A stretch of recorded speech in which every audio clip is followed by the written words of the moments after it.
Assalamualaikum warahmatullahi wabarakatuh. Pada kesempatan kali ini, saya akan menyampaikan pendapat saya terkait penegakan hukum di Indonesia dan contoh konkretnya dari peristiwa yang pernah terjadi di Indonesia. Adapun maksud dan tujuan saya membuat video ini yaitu untuk menyelesaikan atau mengerjakan tugas individu kuliah. Sebelumnya perkenalkan, saya Pirwanto. Kebetulan saat ini sedang kuliah di Universitas Muhammadiyah Palangkaraya kelas Kasongan, Prodi Administrasi Negara. Tugas kali ini terkait dengan mata kuliah pengantar ilmu hukum.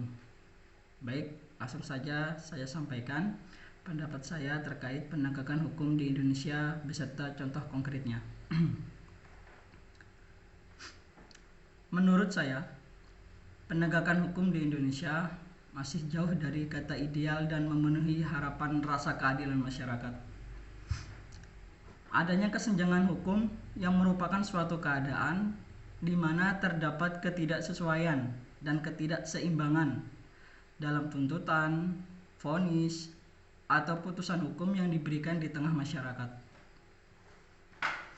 Indonesia sebagai negara hukum dan menjunjung tinggi hukum bagaikan slogan semata tanpa ada bukti nyata dalam penerapannya. Pada prakteknya, fungsi hukum sebagai alat kontrol sosial dalam praktiknya banyak disalahgunakan oleh berbagai pihak demi kepentingannya sendiri. Penegakan hukum di Indonesia menurut saya saat ini bagaikan perumpamaan hukum tumpul ke atas dan runcing ke bawah. Diakui maupun tidak, hukum sepertinya hanya berlaku untuk masyarakat kalangan bawah. Sedangkan bagi masyarakat kalangan atas, hukum sudah umpama barang yang dapat leluasa dan seenaknya diperjualbelikan. Saya ambil salah satu contoh konkret yang viral dan kontroversial, yaitu kasus nenek Asyani, seorang wanita yang berusia 63 tahun yang dinyatakan bersalah dan divonis 1 tahun penjara dan denda 500 juta serta subsidiar 1 hari kurungan karena dianggap bersalah telah mencuri batang kayu jati. Menurut saya, dari sudut pandang sosial, rasa keadilan masyarakat seperti kejadian ini menjadi terusik. Nenek Asyani yang begitu miskin dituduh mencuri kayu milik perhutani suatu badan yang besar. Bagi masyarakat hukum yang awam, bagi masyarakat awam hukum, mungkin mereka akan menyoroti hakim yang menjatuhkan vonis. Padahal sebenarnya harus ditelusuri dan diketahui dari awal proses hukum berlangsung. Yang perlu diketahui dan disadari, putusan hakim harus berdasarkan dakwaan dari jaksa penuntut umum. Jadi pada saat dakwaan awal sudah terdapat kesalahan dan ketidaksesuaian, maka akan menyebabkan putusan hakim tidak mencerminkan rasa keadilan, karena dalam hukum acara pidana, hukum tidak boleh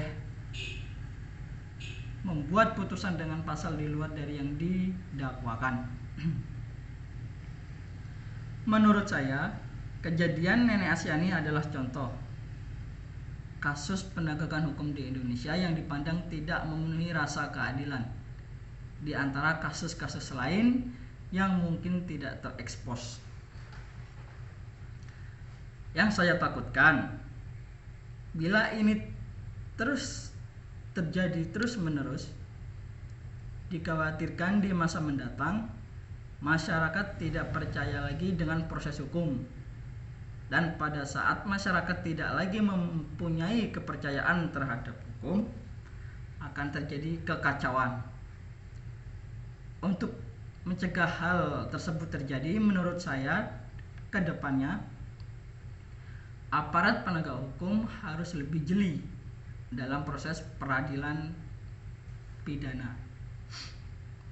mungkin dapat meniru sistem di negara maju, yaitu out of the court statement, di mana kasus kecil tidak dibawa ke meja peradilan. Namun bukan berarti kasus kecil seperti ini tidak diadili sesuai hukum yang berlaku.